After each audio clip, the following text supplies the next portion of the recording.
Today in the Worth a Replay series I'm looking at Rogue Trooper, which comes from the comic book 2000 AD, which I grew up with, and perhaps the most famous character from that is Judge Dredd, which several films have been made of. But Rogue Trooper was a big part of that comic, and the stories were great.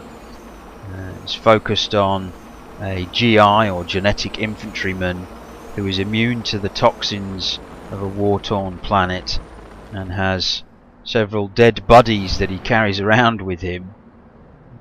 A helmet, a gun and a backpack. They have the chips of his fallen comrades inside, and they allow the pieces of equipment to do various things within the game. So for example, the helmet can hack doorways and computer systems, the gun can be set up as a sentry, and the backpack will dispense ammunition and create pieces of equipment for you as and when you need them. Now, this game is 10 years old now, but it looks very nice. The graphics are great. The combat is very satisfying. You can snipe.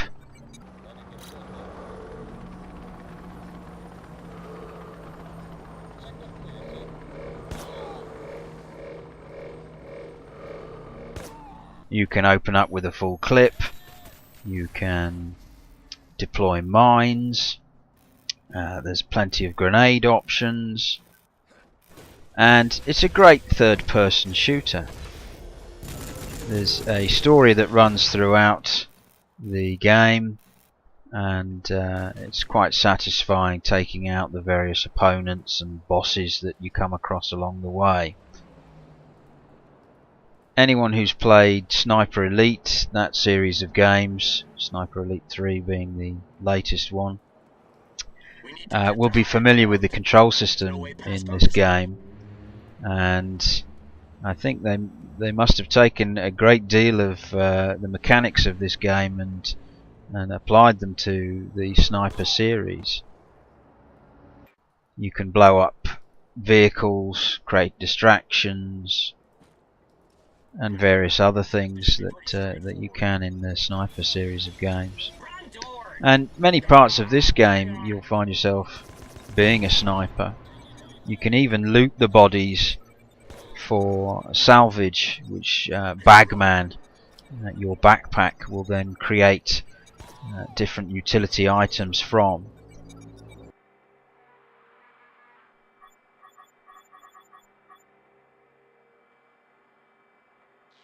There we go. There's some really nice touches in the game. The attention to detail is wonderful. Because you can breathe the toxic atmosphere, it doesn't affect you, but the Nords who you are fighting, they can't, and so they have to wear oxygen rebreathers on their back, and you can puncture the rebreathers, which understandably makes them run for cover, fleeing in panic, or leads to comedy moments where the tank erupts and you see them propelled through the air. There are some nice boss fights and mini boss fights as well, where you have to think on your feet, what weapon do I use against this? Whether it's a scrambler grenade for a robot, an inferno grenade for a particularly tough humanoid boss. Do you need to jump on a gun emplacement to take this thing down?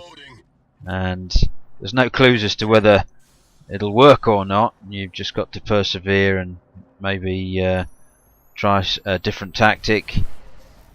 Often with many of these robot mobs you can jump on their backs if you stun them, but in this particular case I learnt that no, that's not going to work. Have a rethink. And the game does that throughout its play, which is very enjoyable. The Steam Games platform had Rebellion as a promotion the other day, and that's what made me pick this up. And they seem to have most of the back catalogue on there, including Judge Dredd, so well worth a replay. Nice trip down nostalgia lane for any 2000 AD fan.